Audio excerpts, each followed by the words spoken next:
In the late 90s, three of the most creative and well-respected music industry veterans joined forces to create R&B supergroup Lucy Pearl. Don Robinson of En Vogue, Raphael Saadiq of Tony, and Ali Shaheed Muhammad of A Tribe Called Quest's instant chemistry translated into a self-titled studio album that took the music world by surprise. Initially, everything was golden for the group, but it didn't last long.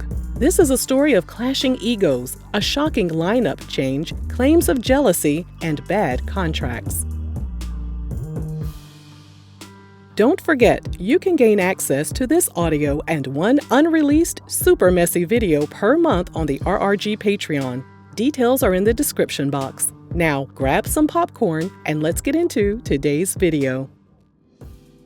Dawn told the Jasmine brand she left En Vogue in 1997 due to personal disagreements and contractual issues. Raphael left Toni in the late 90s after the group members decided to go their separate ways. And Ali left A Tribe Called Quest during the group's first breakup in 1998. Raphael was working on solo projects, but then decided it was time to start something new. He reached out to Ali, and he agreed they should create some music together. There was one missing piece to the puzzle, and since Dawn was essentially a free agent as well, they thought she would be perfect for their group. According to Deseret News website, Dawn was on the brink of signing a solo record contract, but decided to join Raphael and Ali instead. Ali told NPR when they first got together, there was instant chemistry. Raphael told MTV they were all just chilling one night when the name Lucy Pearl popped into his head. The name then became significant to the trio. He told The Guardian, "Our music has a loose sound and feeling, while what we're doing is something precious to us, like a pearl." He also mentioned to the Los Angeles Times that the word Lucy meant it was a loose business situation and none of the group members were bound to an 8-year contract. With their unique arrangement, the members were also free to pursue outside projects whenever they felt like it. While Raphael thought it was a good idea for everyone involved, Dawn disagreed. She later told Halftime Chat she didn't really read the contract like she should have because she trusted Raphael to have her back. That decision came back to bite her. She didn't realize until it was too late that she had signed a shady deal. Raphael insisted that since they all came from bands, they knew how things worked as far as being in a group. He also said none of them had ego problems. The trio was so in sync. And just by looking at Dawn and Ali, Raphael said he was able to come up with ideas for their debut album. While Raphael thought the creative process happened quickly, Dawn told a different version of events during her interview with Halftime Chat. She said the album was supposed to be released by June 1999, but by November of that year, they were still working on things. This put her in a financial bind, and it didn't take long before the bank started calling her about past due mortgage payments. Dawn said she spoke to Raphael and told him she was going to lose her house and needed money, especially since she had turned down some major deals to sign with Lucy Pearl in the first place. Dawn said that Raphael told her he didn't have any money to give her up front, but he would figure out how to get her what she needed. But when it was time for her to pay the remaining balance, Raphael reportedly told her, "I don't know what to tell you. It's every man for himself." At the end, Dawn said she lost her home to foreclosure. While the industry and their fans waited for the album to be released, journalists began to wonder if Lucy Pearl was even a good idea. A writer for The Guardian even warned that supergroups were generally plagued by insecurity, instability, and tantrums. The writer ended the article by saying, "So Lucy Pearl, be warned. When somebody tells you you're in a supergroup, it is time to check out the job vacancies at McDonald's." Their lead single, Dance Tonight, was released in March 2000.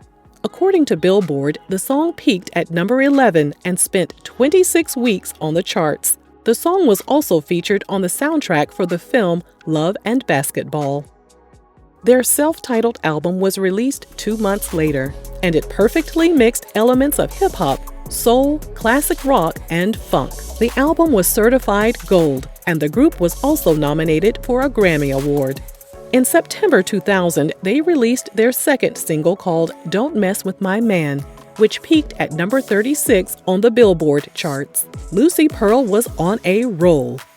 Or so we thought. Just 1 month later, in October 2000, Lucy Pearl appeared on BET's 106 & Park to debut the music video for their song Without You. And fans were shocked to see there had been a lineup change. Dawn had been replaced with the singer Joy from the Dungeon family. Dawn was apparently just as surprised by the change as the rest of us. She told MTV even though she always intended to work on her solo album and she knew Lucy Pearl was a one-year, one-time project, she was still shocked when she found out she had been replaced. However, she thought the other group members were going to go their separate ways as well. She had no idea they were actually going to replace her and keep Lucy Pearl going. Dawn also believed the decision to replace her boiled down to jealousy. She told Halftime Chat Raphael was upset that journalists wanted to speak to her more than they wanted to speak to him during press events.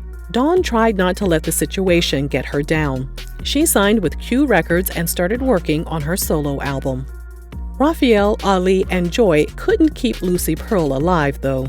By 2001, the group decided to call it quits. Raphael told Pause and Play the group was never built to last, and he was surprised they lasted more than 30 days to begin with. He started to have hope that they would be able to crank out a second album, but he said egos got involved. He alluded to Dawn being the problem when he ended his statement by saying, "I have nothing but great things to say about Joy, who took Dawn's place on the road."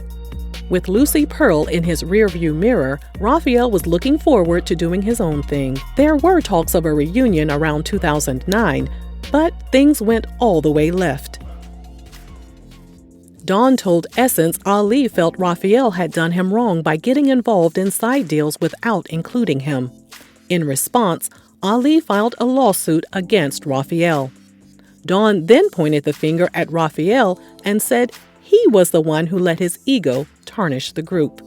Dawn said that in the beginning she was open to reuniting with the group. However, Ali was always busy and there were talks about replacing him with Ali's A Tribe Called Quest group member, Q-Tip. Dawn said that throughout the years it would always be her and Q-Tip talking about potential projects, and Raphael was nowhere to be found because he had a tendency to disappear at times. And as the years passed, resentment set in. Dawn has since closed the door to the group ever reuniting. She said she still can't forgive Raphael and blames him for her home going into foreclosure. She added, "My credit is still affected to this day, so I don't want to talk to Raphael about anything else. There's nothing we have to discuss." These days, Raphael is still an in-demand producer. He has also produced music for the HBO series Insecure. He has 5 solo albums to date, including his 2019 album entitled Jimmy Lee, which Ali makes an appearance on as an instrumentalist. Ali teamed up with composer Adrian Young to put out a series of jazz-inspired albums. He's also worked on the soundtrack for the TV show Luke Cage. Dawn has reunited with En Vogue several times over the past few years and even teamed up with former member Maxine Jones to form a group called the Funky Divas. She also announced in November 2020 that she was working on an autobiography. If Raphael doesn't reach out to Dawn to apologize like she has requested, it looks like a Lucy Pearl reunion won't be happening. But their one and only album will always be remembered as a moment when 3 of the most talented stars came together to create a masterpiece. Let us know your thoughts on what happened to Lucy Pearl, and thanks for watching Real Reality Gossip.